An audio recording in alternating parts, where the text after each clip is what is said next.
Hello বন্ধুরা, তোমরা কেমন আছো? আশা করছি তোমরা ভালো আছো, আমিও ভালো আছি। এটা ছিল 30 ডিসেম্বরের ব্লগ। তো এত দিন আমি কিন্তু ব্লগটা এডিট করতে পারিনি, কারণ আমি একটু ভীষণ ল্যাথখর হয়ে পড়েছি আর কাজেরও প্রেশার আছে। তো যাই হোক, আজকে ছিল আমাদের বাড়িতে বাৎসরিক পুজো। আমাদের মায়ের আগমনের আজকে পুজো। আমাদের ছোট মাকে আমরা কিন্তু এই দিনেই আমরা কিন্তু সবাই মিলে কাছে পেয়েছিলাম। তো সেই জন্য সেই বাৎসরিক পুজো উপলক্ষে তোমাদের কাছে আজকে কি কি হচ্ছে সারাদিনটা আমি কিন্তু তোমাদের সাথে শেয়ার করব। আর এখানে দেখো, সকাল সকাল আমরা সবাই কিন্তু একদম স্নান টান করে রেডি হয়ে গেছি। সকাল থেকে মায়ের আরাধনা শুরু হয়ে গেছে।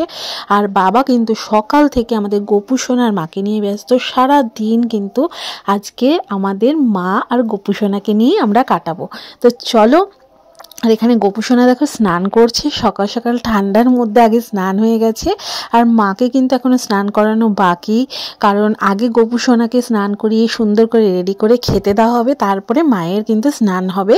তো আমাদের আজকে হচ্ছে মানে পৌষ মাসের কালী পুজো। পৌষ মাসের কালী পুজোতে মানে এই দিনটাতে আমি কিন্তু মানে নৈহাটি থেকে আমাদের মাকে আমি কিন্তু নিয়ে এসেছিলাম।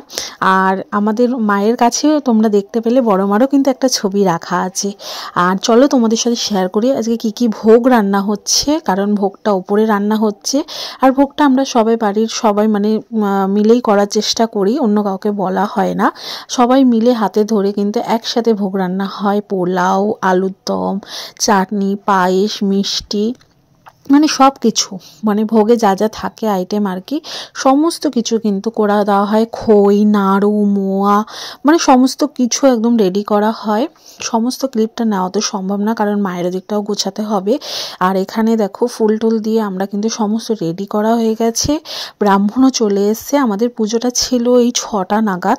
আর সারাদিনে অত বেশি ভিডিও করা হয়নি, কারণ আমরা একটু ব্যস্তই থাকি। আর রেডি করা হয়েছে।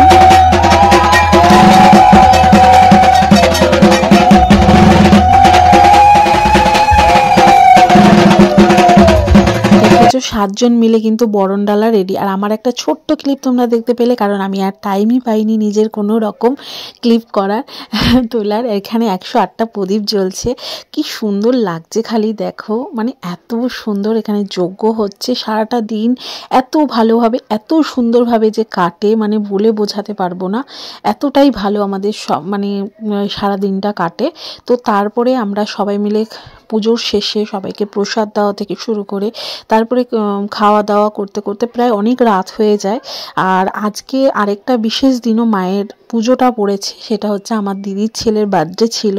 আর ও কিন্তু উপোস ছিল সারাদিন। তারপরে কিন্তু আমরা এই কেক কেটেছিলাম। কেকটা এগলেস আনা হয়েছিল। তো আজকের জন্য একটুখানি টাটা।